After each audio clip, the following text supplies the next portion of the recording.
You're listening to Unhooked. My guest today is Steph Stern. Steph is a leadership coach, an emotional intelligence teacher and facilitator, and a certified internal family systems practitioner. Steph was previously the director of client services at the Search Inside Yourself Leadership Institute, where she led a team bringing mindfulness and emotional intelligence to organizations around the world, including at Google, Disney, and Salesforce. As a coach and IFS practitioner, Steph focuses on helping her clients get unstuck from unhealthy habits and behaviors, befriend their inner critic, and gain confidence and comfort in their own skin. In this conversation, we cover topics like why IFS is a compassionate model for addiction recovery, why self-compassion is an essential ingredient in healing, how to work with the inner critic and other parts of ourselves that might feel destructive and harmful, and much, much more. I truly enjoyed this conversation, and I feel that IFS can be an incredibly valuable tool for those of us in recovery. Before we dive into the content, if you enjoy this podcast, please take a moment to consider sharing this podcast with a friend. One of the best ways for this podcast to grow is for new people to hear about it. So if you know someone who might find this topic useful or interesting, please consider sending them one of your favorite episodes. You might just have the power to change someone's life. Without further ado, please join me in this wonderful conversation with Steph Stern. 1, 2, 3, 4. Hi, I'm Jeremy Lipkowitz, and with over 12 years of meditation experience as a mindfulness trainer and coach for high performers, I've become obsessed with helping people break free from compulsive, unhealthy behaviors and addictions and step into a life of true freedom so that they can finally become their best selves and cultivate deeper and lasting fulfillment. I've created Unhooked, the Breaking Porn Addiction podcast, to give you simple, actionable, step-by-step strategies to master your mind and optimize your life. This is Unhooked. All right, ladies and gentlemen, welcome to another episode of the Unhooked podcast. I'm your host, Jeremy Lipkowitz, and I am excited to bring on a new guest today, someone that I have had the pleasure of co-facilitating emotional intelligence seminars with and teaching with. And that is not why I brought her on today. Today, I've actually brought her on to talk about something that I've come across a number of times throughout my career. And this is the topic of IFS, or internal family systems. So I want to just first welcome Steph. Steph, welcome to the show. Thank you. Such a pleasure to be here. Yeah. And so I guess, for someone listening to this podcast episode who has no idea what IFS is, just in a kind of very brief way, what is IFS and how does it help people? Yeah. So I'm so excited to be here because I just love internal family systems and I love talking about it. At its really briefest, most surface level, I think it's a really powerful lens for understanding ourselves and for understanding other people. And then at its depth or its sort of deepest application, it becomes this really powerful tool for healing and transformation. A brief summary of the core philosophy is that internal family systems conceives of every person, every human being, as this complex system of protected and wounded inner parts that are also led by this core self with a capital S. I guess what I'm curious about is, I know that for everyone who is in the personal development world, who is a therapist or a coach or a healer or anything like that, there's some aspect of their own story that got them interested in healing. And I'm curious, what was that for you? What got you interested in the personal development world? Yeah, that's a great question because I often think that Steph of 10 years ago would be so shocked by how my life has gone and the fact that I do this work professionally.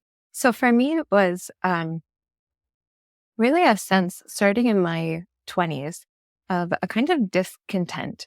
I had done all of the things I thought I should be doing. I was a good student. I went to good schools. I had a good job. I had moved from the East Coast out to California and had a great friend group and couldn't really figure out why I was so unhappy.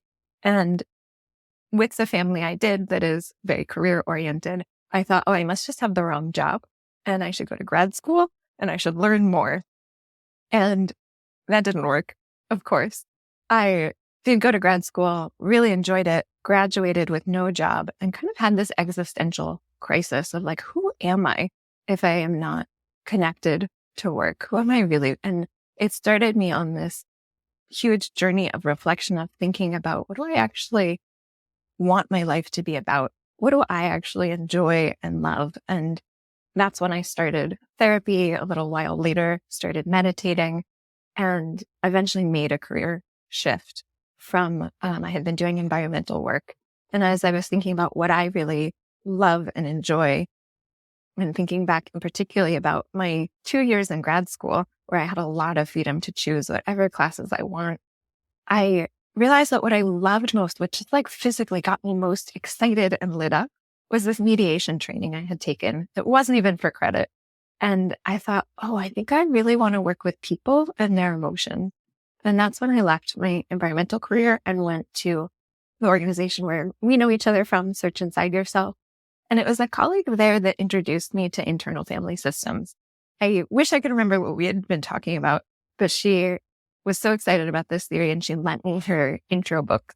And again, I just felt this physical feeling of excitement, energy. I just loved the model. It made so much sense to me. It felt very intuitive. What was it about IFS that lit that spark? Like, what was it resonating with within you? Yeah, it's such a good question. I think there are two things that really strike me about this model. One is it just felt like it answered a lot of questions. It can feel like a glue between other things. And I can talk a little bit more about what the model really includes and it will make more sense.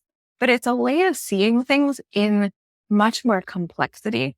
And it's a way of seeing things both really intellectually. There's a lot of intellectual frameworks and my analytical parts get to be satisfied, but it also is this really embodied experience and can feel very energetic. And so that connection between the two, it can be very practical, it can be very spiritual. That really spoke to me and made a lot of sense. The other thing I really love about it is at its centerpiece, it is an incredibly compassionate way of understanding things. And that makes everything accessible. Nothing is too scary. Everything can eventually be understood and met and held. And that is part of the power that's always really spoken to me. What problem in your life did IFS help you solve? I think ultimately the problem that IFS is helping me solve, because I'm not sure I'm there yet, is a deep underlying sense of unworthiness. If I'm really being honest. So that wasn't the presenting issue that got me into it, but that is the deepest core piece. So if I think about everything I was trying to do before I started down this path, it all had an energy of proving, of needing to, be smart enough, needing to be helpful, needing to fit in, all of these ways that really took me away from my own experience, from who I truly am, from what I feel, what I want, and really anchored outside of me. And it all came from this sort of deeper core wooing of not really believing that I was enough, that I was worthy enough, smart enough, good enough. And so that is really the problem I think that IFS is solving for me, is a different way of healing that underlying belief structure. And then also going back to update all of the personality around it. Even just getting to that wound, that's huge, but our protective mechanisms are often still in place afterwards. I find it fascinating that IFS, one of the things that it did for you is it helped you find a pathway to the root issue that you needed to address. And I think it's similar for my own life, and it's similar for many people who are listening to this podcast who are dealing with porn addiction or digital addictions. There's some presenting issue, might be stress in grad school or porn addiction or alcohol addiction. And all of these symptoms are kind of asking us to look deeper and say, okay, what's the deeper issue? What's the root cause of this? And I think for many people, that deep unworthiness is at the root of a lot of it. The deep sense of I'm not good enough as I am, and I need to medicate or control or fix this in some way. And I think that's what's interesting to me about IFS. And it's one of the reasons that when I heard about it earlier on a few years ago, it really resonated with some of the work I was doing around porn addiction, is that it goes to these core kind of childhood beliefs of, oh, this is that, the 13-year-old boy in you that didn't get love and attention in middle school and was teased and bullied and feels unworthy or feels unlovable. Right. So I'm curious, in what way do you interact with IFS as a personal practice? Oh, great question. In so many ways, because I do this now professionally for my clients, I want to always make sure that I'm doing it on myself as well. And that means, I have my own therapist. I have an IFS consultant. I have a couple of friends that we trade sessions with. So there are some kind of dedicated times that I set aside. And then there also are lots of ways that I just am checking in with myself in a different way.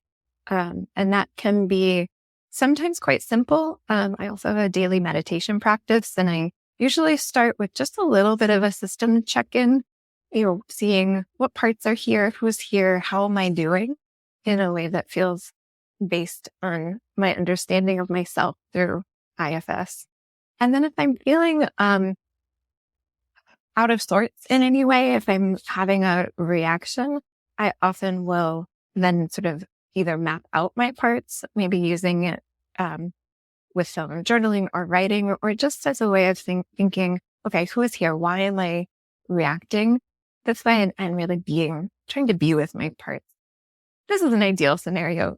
Obviously I also have all sorts of other behaviors where I first eat a lot of chocolate, numb or avoid before I actually sit down to be with my parts. And actually preparing for this podcast is a great example of this. I'm so excited to be here, Jeremy. I'm really thrilled to have this conversation. I was also really nervous. So there was a tension between the part of me that wanted to prepare, wanted to feel prepared and get things right, and then parts of me that didn't want to feel the nervousness. And so I ended up, of course, procrastinating a lot. And finally, a few days ago, sat down and just mapped out what are all my parts that are active around this podcast. And, for me, it comes down to this little one inside that just really doesn't want to sound stupid and doesn't want to be judged or doesn't want to be mediocre.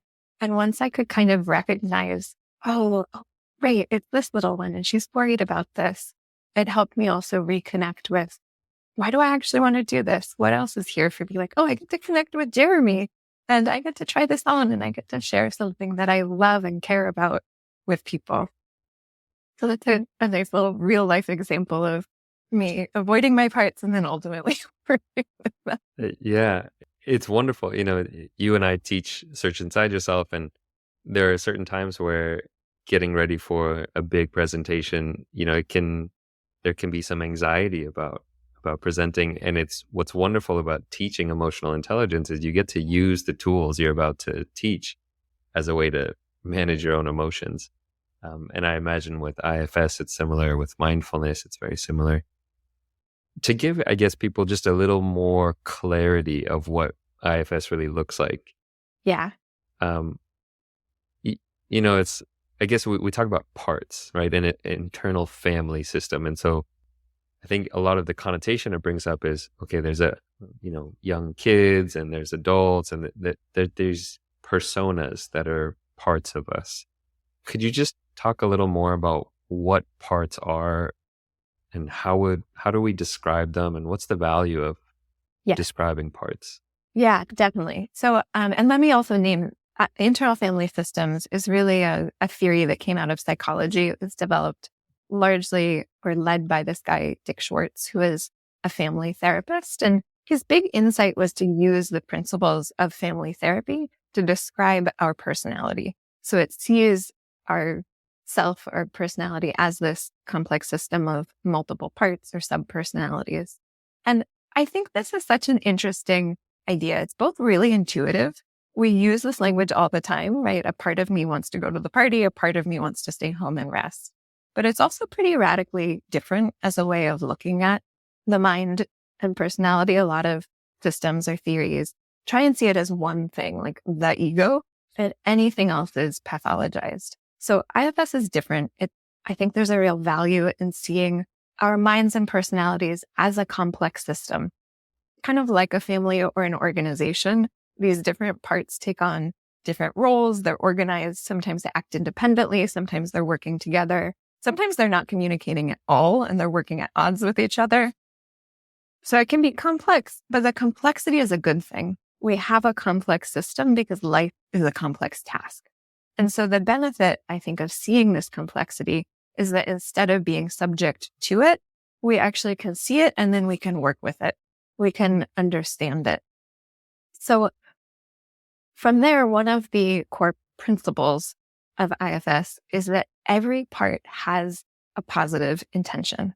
And I can't emphasize this enough because it's so critical to actually how we think of our parts and how we apply these theories. It's that compassion and understanding of our part to get to this deeper, what's that intention? Even if a behavior is totally out of date, unhelpful, misguided, maybe even harmful in the case of some addictions, that they're just knowing there's some underlying need or positive intention, some way that this part is trying to keep us safe. Something often that was helpful or needed when we were a kid that we've outgrown. So I think that's kind of a radically different way of looking at addiction. I know you've talked about Gabor Mate on this podcast. So it's similar to what he says, that the addiction isn't the problem. The addiction is the attempt to solve the problem. So if we see this part as like, what's that? What are they trying to solve? I'm curious, there's more I want to share about the IFS model, but if we just pause there for a second and and turn it over to you, Jeremy, to think about some of your parts around either porn addiction or I know we've been talking recently about food. Do you think of them as trying to solve a problem for you? Like, how does that land? Yeah, it's beautiful. It's one of the reasons why I wanted to bring you on is because I've found it so helpful. It's a core component of the recovery program that I teach and just my own recovery from porn addiction and sex addiction, learning how to make space for my lust and for my desire and for my sexuality. Because so much of porn addiction and sex addiction is repressive and shunning and shaming of sexuality. And whenever lust would come up, it would be like, oh no, lust is here. I have to fight it and push it down. And it wasn't until I really started kind of opening up to it and saying, oh, okay, this is a part of me that just is looking for connection, that needs affection, that is looking for intimacy. And that's something that I actually need as a human. And to recognize, I didn't realize I was doing something that's related to IFS, but it was this kind of recognizing that there's a part of me that needs love and attention. And that's where this is coming from. And I think it's really interesting what you were talking about earlier, how we are complex systems. And sometimes our behavior, we have different parts of us that are sometimes in contradiction with each other in terms of maybe our values or what we want to happen. And sometimes they're not communicating at all. And I think for myself, I know this is true. And I know a lot of the listeners will recognize this, that particularly with porn addiction or sex addiction, sometimes it feels like it's Dr. Jekyll and Mr. Hyde. There's like a separate part of us that is just taking control and just, it's like, where did this guy come from? And why is this monster a part of me? And to recognize it's like, okay, there are different parts of us that need different things. And what I love about IFS is it is exploring deeper and saying, okay, what does this part of you need?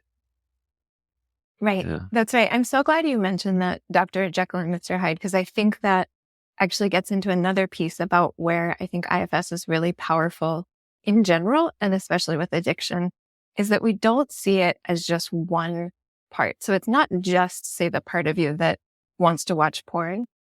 With a addiction, we know that there's actually an intense polarization between two parts. So IFS sees addiction definitely as this behavior to try and protect or achieve something good for us, but also the more extreme the behavior, the more extreme tension there is in the system between the part that wants to do that behavior and the part that wants to manage it or doesn't like the behavior. This kind of polarization or tension between multiple parts, we all have that. Whether or not you think of yourself as an addict or having compulsive behaviors, we all always have parts that are at odds with each other.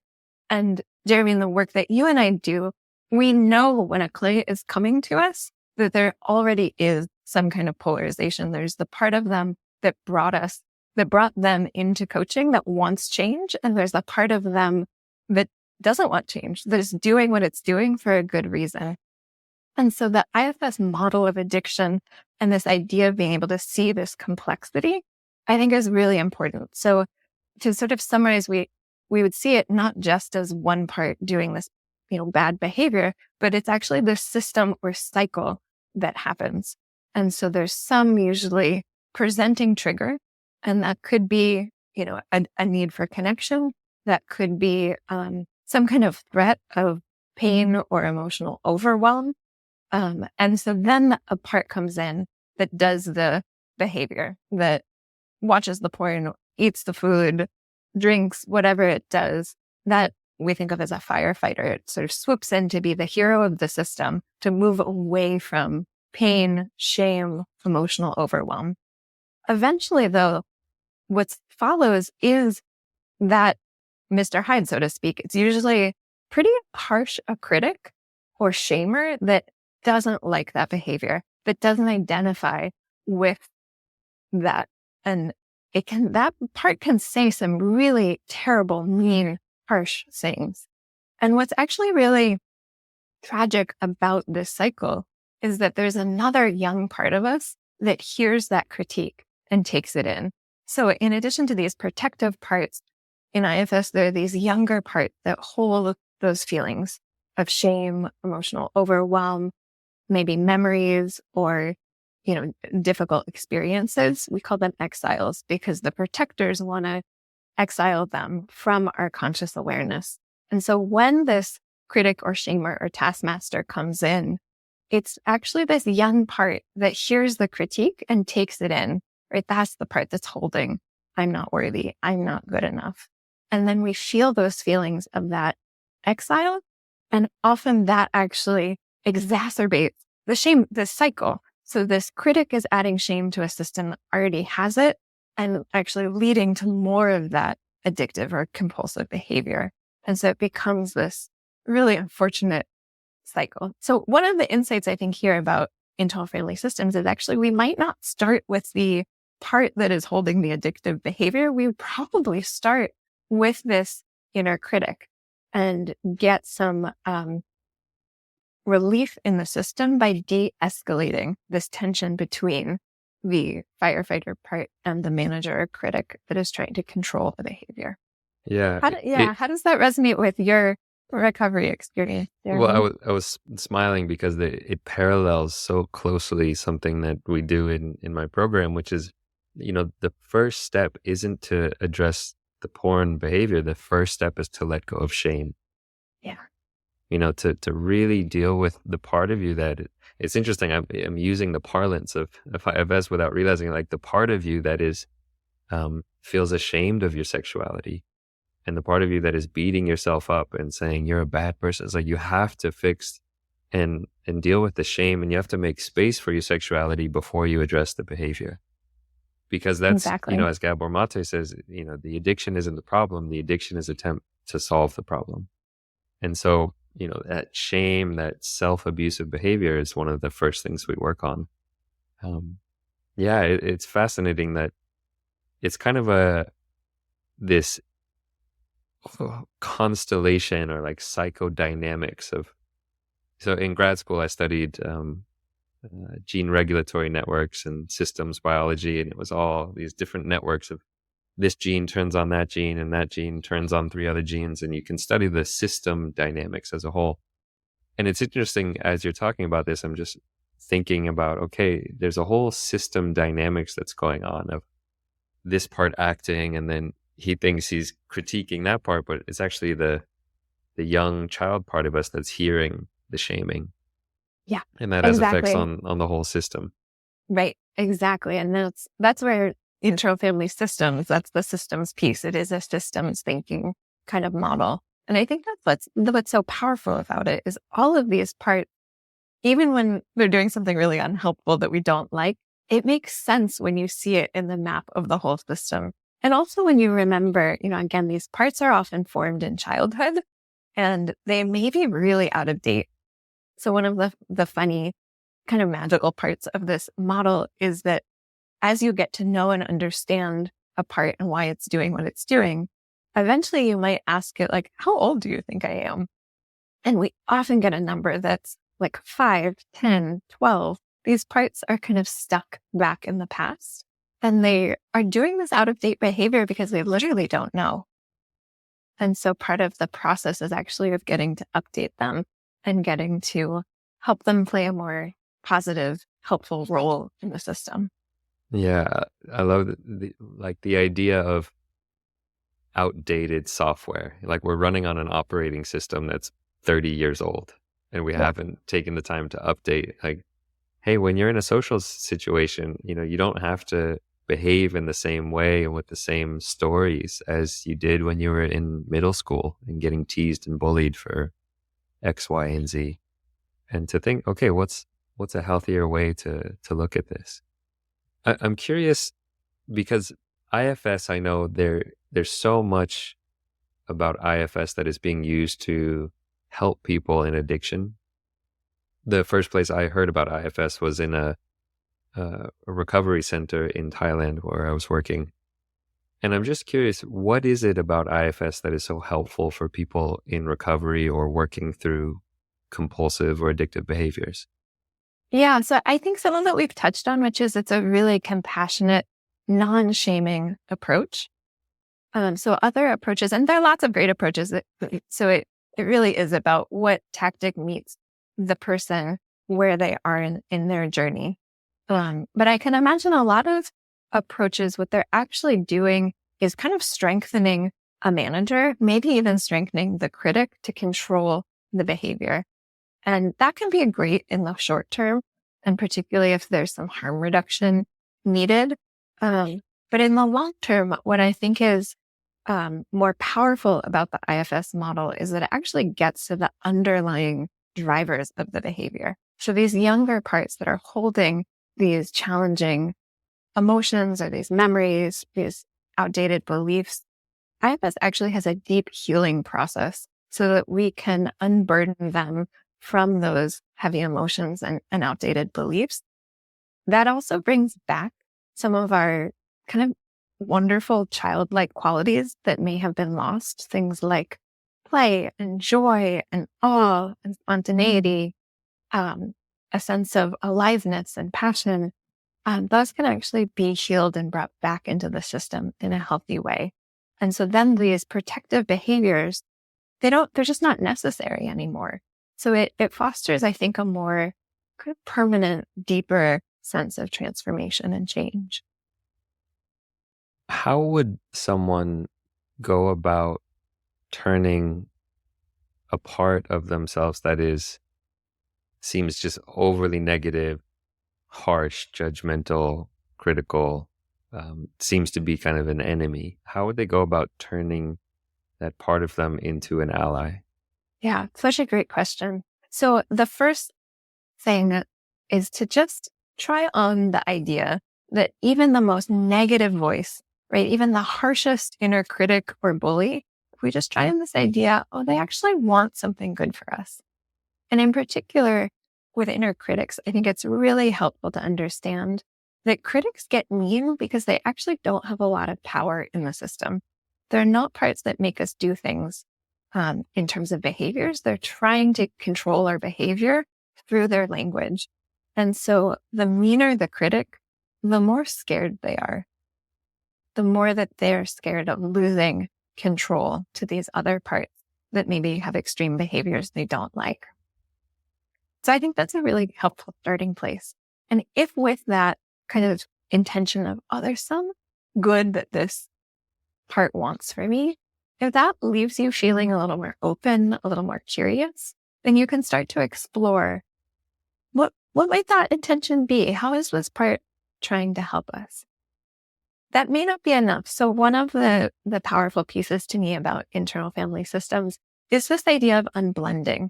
So our parts can be blended with us. They can kind of take over, be really close in, or we can kind of separate from them and be in relationship with them. And so, if you're thinking about, say, an internal critic that's really mean and harsh, and you feel scared of it, that's another part that's here. And we need to actually unblend from that scared part first before we can get to know the critic.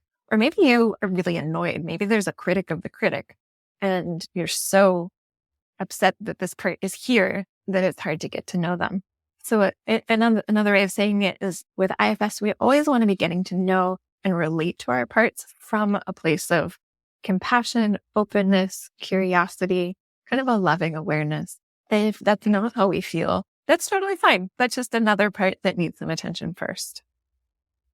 One of the tactics, again, that I used for myself in my own recovery from porn and that many of my clients use is this tactic of welcoming lust. And actually, what I invite my clients to do is to use the phrase, oh, my old friend lust.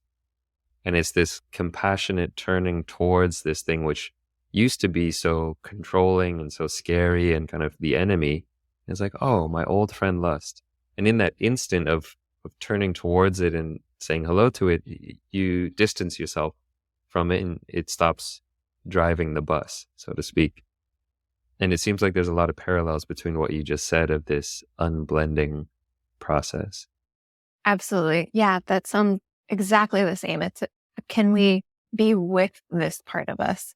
And as you're just saying, welcoming it in, having it sit down right next to us. So it's not driving the bus, it's not taking over, but we're also not avoiding it. We're not suppressing it. We get to be in relationship with that part and really understand it. And that's where the healing comes from. As you were mentioning, like there's these different parts and sometimes there's the inner critic and sometimes there's the critic of the inner critic. And if there's fear around that, then maybe there's the part that's the fear of the inner critic. And it can almost feel like there's an infinite number of parts. Sure. And I'm just curious, how do you manage having an extended family that's 1,000 million people large? That's such a good question. So Dick Schwartz, the founder of this theory, actually talks about it as a fractal system. So we have a lot of parts and our parts can have parts. So it may be that we have an infinite number of parts. And it's okay. So I personally manage it by, in my system, I notice there are some parts that tend to be somewhat consistent. These are maybe my biggest protectors, my most prominent patterns. And then there are other parts that I'll work with once and I'll never really notice or see them again. Another way of saying it, I think, Jeremy, is that we're really in the realm of the subconscious and it's complicated. So this is a model to make sense of it. And I love the framing, all models are wrong, but some are useful. So it's not so much that the part is exactly this fixed thing. It's more that it can be helpful to see it that way and work with it that way. It can be a little overwhelming. I will say sometimes when we start to be more and more aware of our parts, and we see this in meditation too, as you just start to be more aware of what's actually happening in our internal system, the first response can be a sense of overwhelm. We just didn't know there was so much here and happening. So that can be a natural kind of early point in the process. And for people who are experiencing that, I'd say just stick with it. And it's okay. And that overwhelm, that's also a part. That's a part that probably thinks that they have to take care of and manage the whole system. I'm also noticing that there's a lot of overlap. And I think this is one of the reasons why I feel kind of resonant with IFS is feels that there's a lot of overlap between IFS and just what we might call mindfulness. We might call it Vipassana meditation or insight meditation or labeling techniques, which is a lot of awareness of the different emotions that are coming up in any given moment. So as we're meditating, we might notice, oh, okay, fear is here. And then in the next moment, it might be, oh, and there's some pride for noticing fear. And then in the next moment, it's like, oh, there's the judgment of feeling pride. And so it's kind of in every moment, there's an opportunity to notice some mental quality that might be skillful or unskillful. And I'm curious your thoughts on that. Like, is this kind of just a personification of different mental qualities, or is there something distinct about it being more of a part as opposed to different mental qualities and I guess needs that we might be having? Yeah, that's such a good question. So I think you're right that this is where IFS and many forms of meditation really weave together beautifully. So that idea of we actually can be aware of what's happening in our system. And actually, we also get to identify more and more with that sense of loving awareness. In IFS, we would call it, again, self with a capital S. But we get to identify more and more with that inherent true nature and seeing our part as part of us, that they exist, they come and go in our awareness, in our system, but we're actually more than the sum of our parts there. Where I think things diverge a little bit in a really helpful, mutually supportive way is that the IFS process doesn't just stop at awareness or labeling. It's a way of actually getting to know the part. So Dick Schwartz talks about parts not just as this temporary mental factor, but actually as these unique sacred beings. That may be a little overstatement, to be honest, but I think it's helpful to think of a part that way. A part is not just a flat, behavior or one note emotion. There are actually these sub-personalities that they want usually complex, intricate things. And as we get to know them and understand their deeper desires, their skills, what they want for us, they might transform and play a really productive role in our system. And so IFS, instead of just, again, stopping at awareness, it actually is this relationship building. And we get to some healing steps, unburdening, understanding their story, and letting them take on an important role. So one way of framing the goal of IFS that I really like is this metaphor of an orchestra. So if you think about your personality as this orchestra, the parts are all playing their separate instruments. And, at the starting point, they're probably all just jamming in a way really discordant and not harmonious. The idea is to have self be the conductor of the orchestra and to have more harmony in the system. But ourself, we don't actually play an instrument. The goal is for each part to play their unique note and bring their skills and talents into our lives and into our system and our way of experiencing the world. Have you seen the more recent Jumanji films? I haven't. Do you know the original Jumanji? No. Oh gosh. All right. We're talking to a When did Luddite I here. I know. Sorry. All right. So Jumanji was a movie, I don't know, back in when I was a teenager, with Robin Williams, and he plays this board game and it like opens up this portal to this jungle and these kids get sucked into the board game. Well, anyways, there's this metaphor is going to fall flat on you because you don't know the movie. You have to go. Just promise me you'll go watch Jumanji after this. Okay, we'll do. It's with The Rock and Kevin Hart and Jack Black. It's very hilarious. What's interesting is these young kids get sucked into this video game in this jungle world, and they become these different avatars of the people playing it. And each one is like this superhero that has different strengths and superpowers, but they also each have their own unique weaknesses. And they need to figure out how to work together with their strengths and weaknesses to solve the puzzle, whatever. And it strikes me that could be another beautiful metaphor for IFS. It's that all these different parts, they're all unique characters, and they have their strengths and they have their weaknesses. And it's learning how to get them to work together and collaborate and to amplify their strengths and to be cautious and compassionate about their weaknesses. That makes it a skillful team. Yes, I think that's such a great metaphor. Even without having seen the movie, I think you've totally nailed it.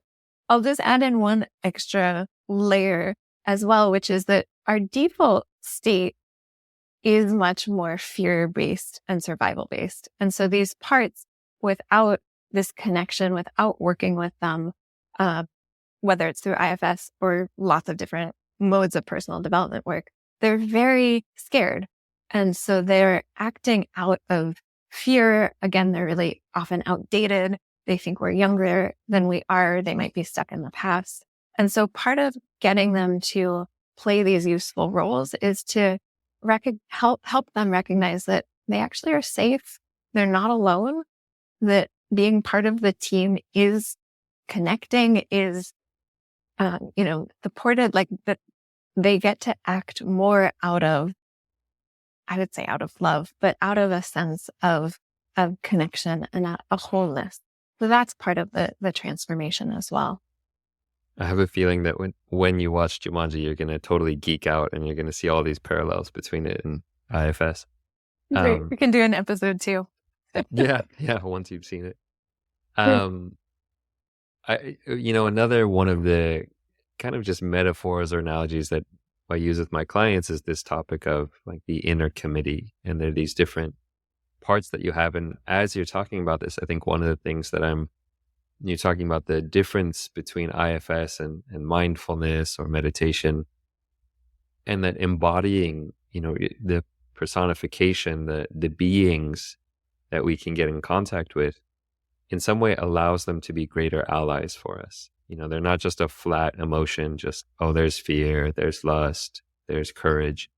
But it's like, no, this is a being that can, first of all, that needs love and needs protection and wants to be listened to, but also that can be a great ally and can support us. Absolutely.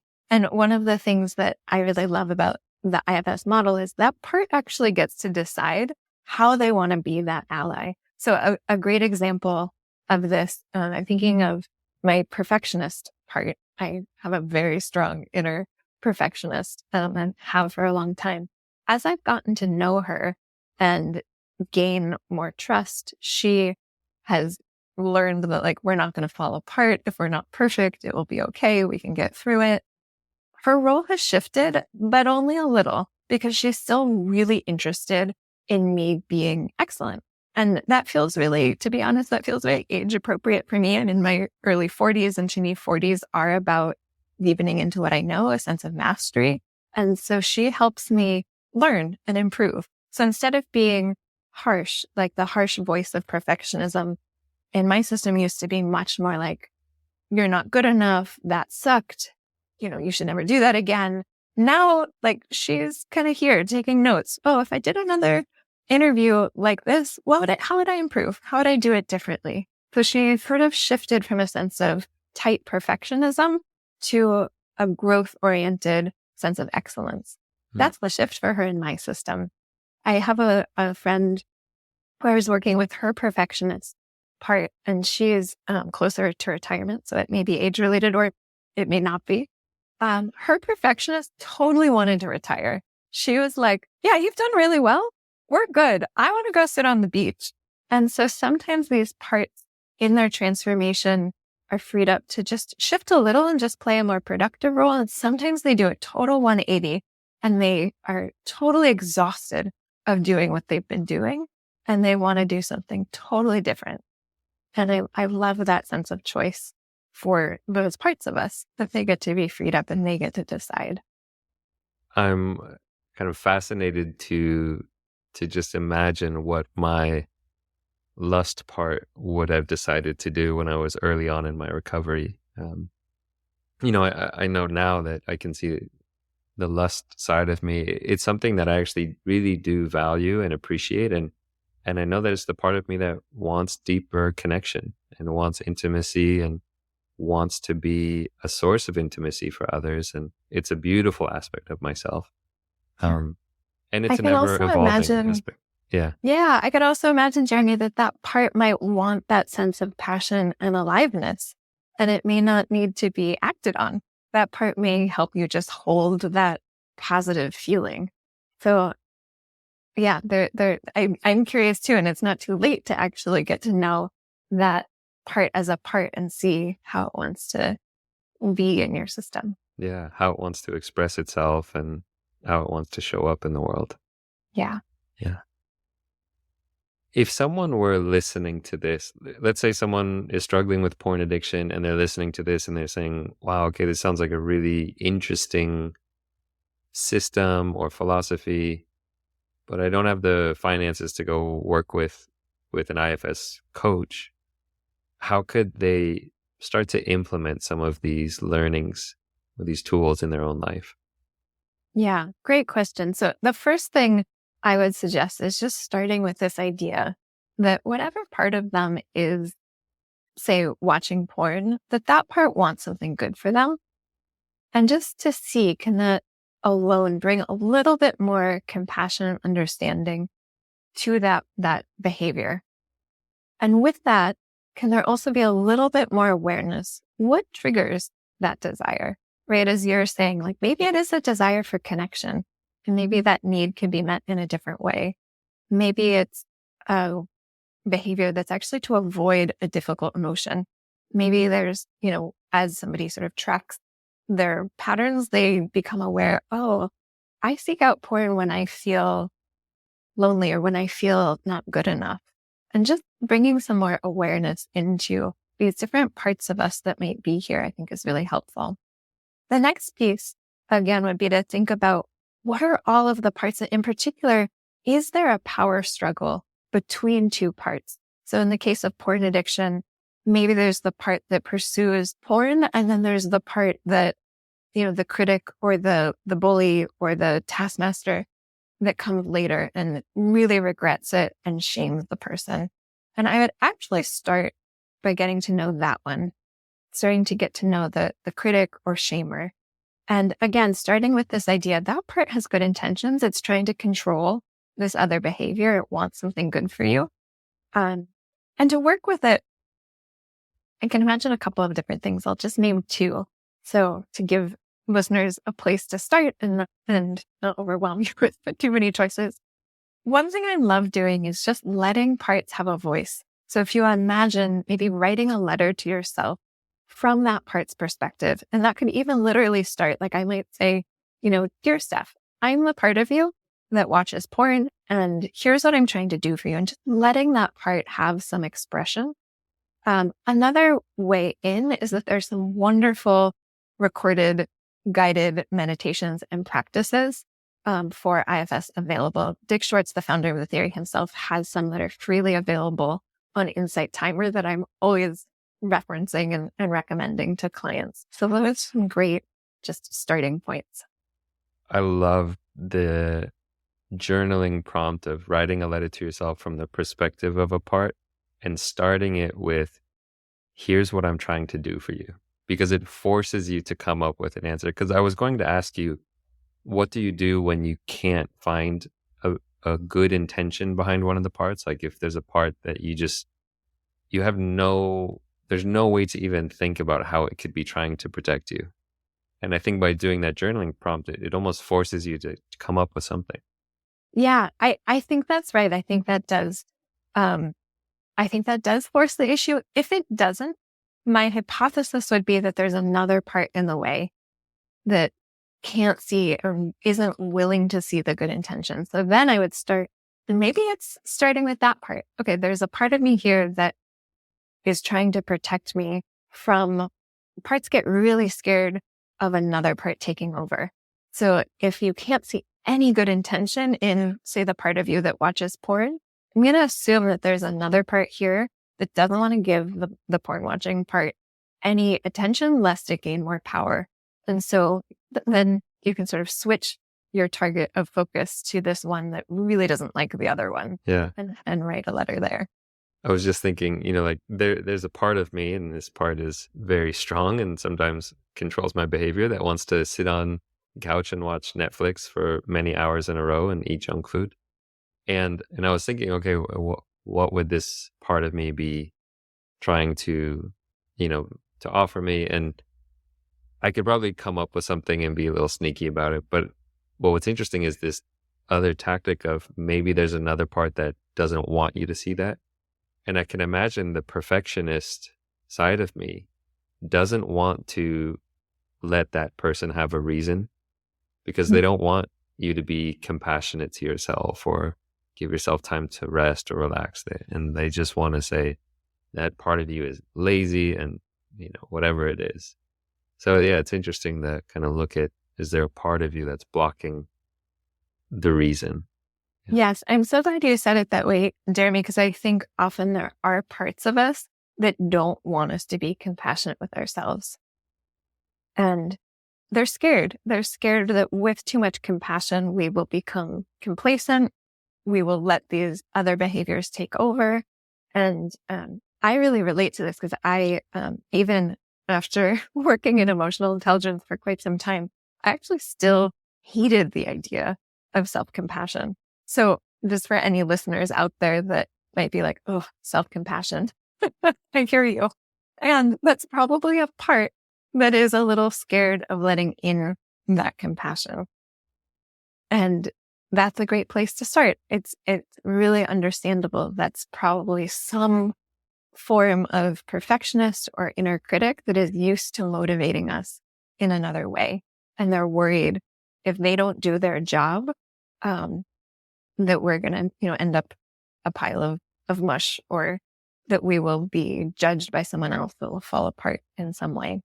Yeah. And there's all kinds of different forces acting on us in terms of, I was just thinking in terms of the part that might not want us to be self-compassionate. For a lot of men, there's a part that thinks that self-compassion is weak or soft. And there's all these issues around masculinity and the messages we get sent as young boys and young men, and what we're allowed to do, what we're not allowed to do. And so paying attention to the parts that are holding us back because of societal expectations. Yeah. Yeah. I'm so glad you named it that way, because I think it's so important to see the cultural context of all of this and why we are the way we are. And sometimes our parts really take on beliefs from society and culture, not just from our childhood and immediate family. And I think particularly with self-compassion, since you mentioned it, I'm going to get on my self-compassion soapbox, because this is also something I feel so strongly about. And I really love Kristen Neff's work here on self-compassion. She talks about the yin and yang of self-compassion.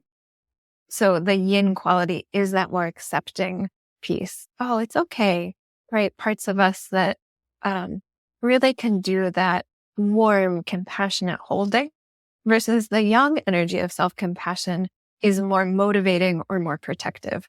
So, a great example, if we think about, porn addiction, is, yes, there's one piece of compassion that says, it's okay that you have this behavior. There's nothing wrong with you. And we have nothing to be ashamed of. That's a really important starting place. But you don't want to leave it there if that behavior is harmful to somebody. So there's another voice of compassion that says, okay, what are we going to do about this? What's that deeper need that you're trying to meet? How else can we meet it that's not harmful to you? So there's sort of a protective, motivating quality of self-compassion that I think really gets missed, and that is really vital to actually leaning into it and embracing it. Yeah, I think the topic around self-compassion and how it can look very different to what we're expecting is important. A lot of people think self-compassion is bubble baths and a tub of ice cream and, kind words. And sometimes self-compassion can be fierce and powerful and motivating and harsh even. Yes. And all of those things, bubble bath, sponges, all of those things can be really nice. They can also sometimes be some numbing or avoiding behaviors. And I think the voice of self-compassion is one of really turning towards whatever is really here. And to me, it's really this important self-experience of being with what's hard with a sense of compassion. And that's where I think of with IFS, but also, in the work you do without IFS and lots of models, compassion is the agent of healing. It's this willingness to be with ourselves and also to be in this kind of dual state. So I might feel really sad. I might feel a lot of shame, but if I can also feel compassion for myself, that eases the difficulty. We get to have this like dual brain state where we are both feeling something hard and feeling the sense of compassion. And that to me is what actually helps us be with these difficult emotions and also work with difficult memories. Is there ever a time where IFS is counterproductive? A time where you need to say, all right, let's put a hold on the parts and I need to not look at it this way. Is there a situation where that would come up? Yeah, for sure. I think particularly in short-term situations. So, another way of saying it is I really believe that in the moment, the most skillful thing to do might be to numb or soothe and avoid and come back to it later. So, I don't walk around all day always being with my parts and always talking to them and seeing what they need. Then we couldn't live our lives. So in that sense, I do think, IFS can give us this idea that we need to always be doing the healing work, or that there's some end state that we're trying to get to where we've, healed all of our exiles and loaded all of our burdens, and then we'll be a perfect person. And I think that's a misunderstanding. So in that sense, I think it can kind of maybe be a miss or not the right tool. Did that answer your question? Yeah, and actually, it made me think of. So I asked that question just not really having any ideas behind it, but then your answer kind of brought something else to my mind, which is, I think this person had some IFS in their background, but it's also sometimes not helpful to do it unsolicited on other people. To say, this is the inner, and I think your inner child is just hurt by what I said. And it's like, do it for yourself. But, if somebody hasn't asked you to do it, in Search Inside Yourself, we call it psychologizing. And it's like, if somebody's coming to you with a problem or wants to have a difficult conversation, to not psychologize away and say, well, this is just the hurt inner child in you that's speaking. And there can be times where you just need to have an honest conversation about what's going on. And yeah. Totally. I think that's such a good point. So I do find IFS a really helpful lens to see other people and what might be happening, but that's really different than me naming their parts or using it to justify or, explain away and not actually be with their feelings. So, in that case, or thinking about using IFS with other people, to me, it's more just a way into more empathy and compassion. So if somebody is engaging in a behavior that I really don't like, just see, okay, first, that's not all of them. That's just a part of them that wants something good for them. How is that behavior actually trying to protect them? Doesn't mean I need to accept the behavior or the impact on my life, but it helps me understand what the deeper need might be underneath. Or I could just ask about it, right? Hey, I see that you're really angry at me. Like, what is that all about? And sort of helping to kind of get below the surface. I can imagine that, it's really striking me as you're saying this, that IFS can be a really powerful tool for conflict resolution with another person, because I think there's so much momentum in our society to take one action from someone or one aspect of their character behavior, and that becomes the definition of your relationship with them. Well, this person is rude, and but then to say, oh, this is one part of them and I have that part too. It helps just give a more balanced perspective to the person you're talking to, and recognizing, okay, this might not be skillful behavior and I don't need to put up with it, and I'm going to have a conversation with them, but it doesn't have to define who they are. They also probably have parts that are compassionate and kind and generous and all the other things. Yeah, absolutely. And also to recognize that the more fierce the protector, the more vulnerable the wound is for them. And we don't have to know what that wound is, but just to know, oh, if somebody is really coming at me with, a lot of defensiveness, a lot of blame, anger, that means that there's some part of them underneath that is quite close to the surface, that's feeling really tender and vulnerable. And, again, it doesn't excuse the behavior, but it just gives me a little more of a sense of curiosity and understanding. The next question I want to ask you, it's something that I've been asking quite a few of my guests. And I think the reason I ask it is because I myself have gone through evolutions in my understanding, even on the topic of porn, and when I had certain things that I really believed in, and my views have changed over time.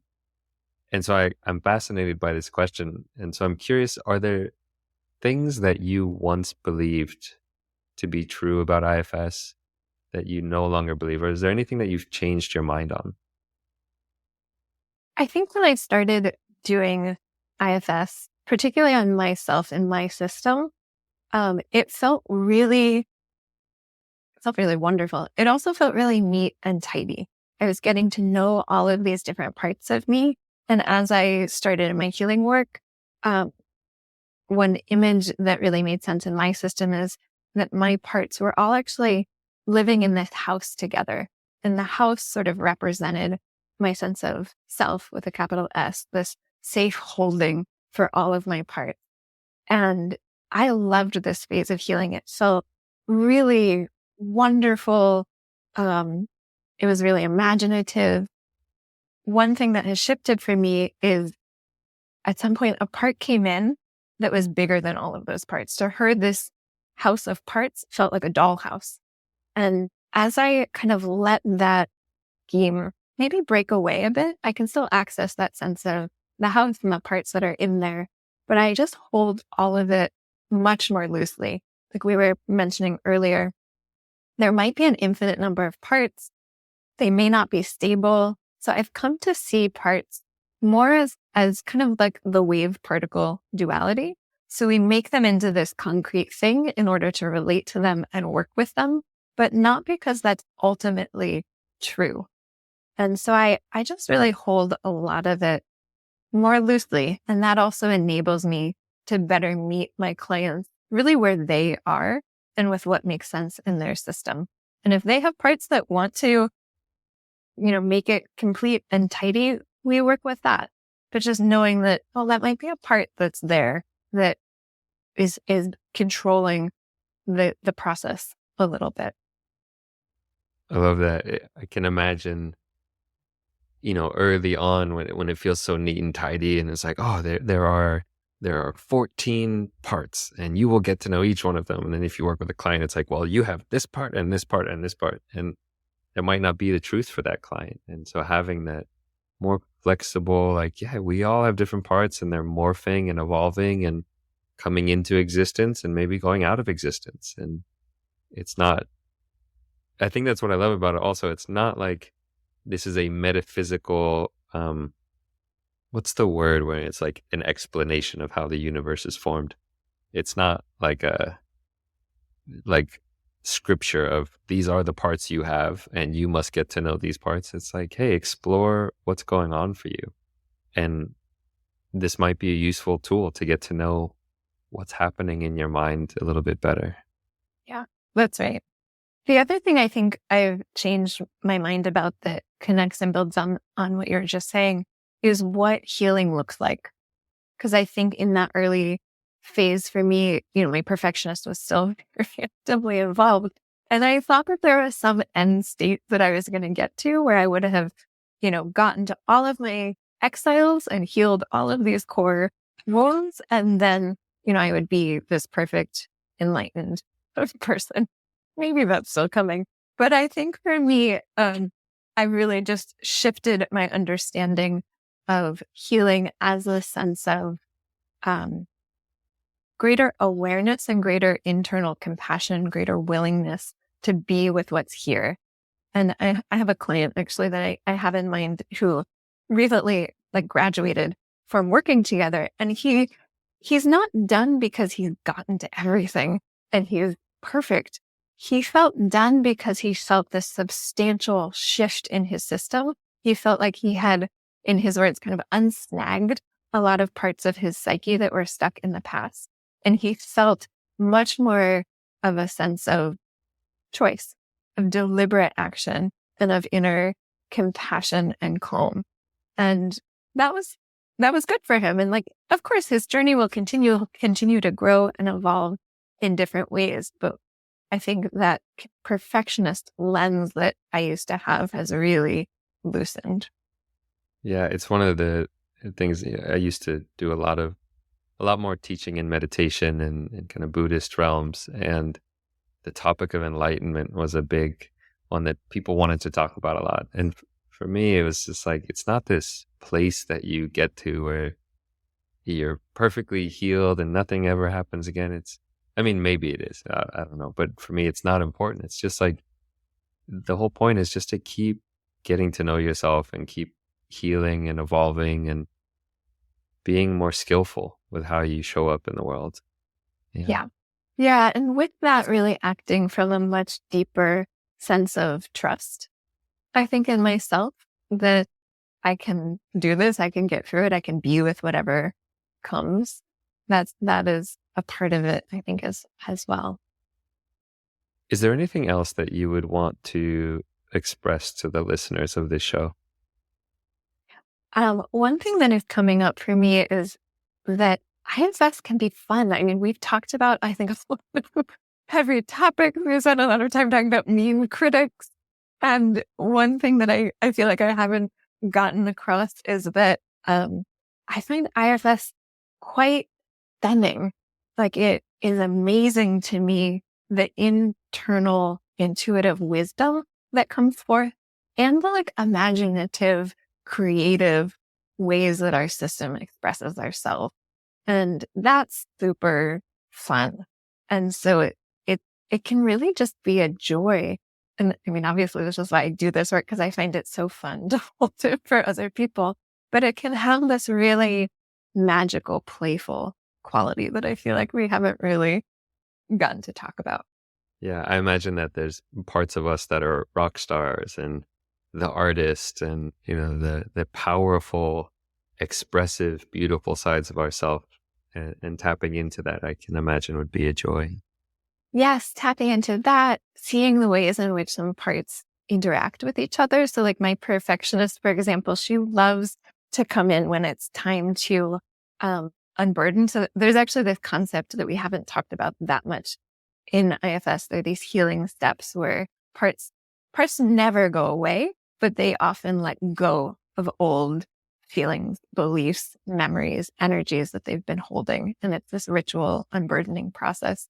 And my perfectionist loves to come in with her tweezers and make sure that everything actually gets out of the system that needs to get out. And I just love the playfulness that she gets to be in there and help out. So it's fun, things like that, these fun, imaginative ways of working that make sense in our psyche. Yeah, beautiful. If people are interested in getting in touch with you or working with you, where should they go? Yeah. So, 2 places I'll point them for more about me. I have a part that loves to draw my part and tell their stories. And so I do that on Instagram at Parts Atlas. So if anyone's interested in just kind of seeing what some of my parts are up to, please follow me there.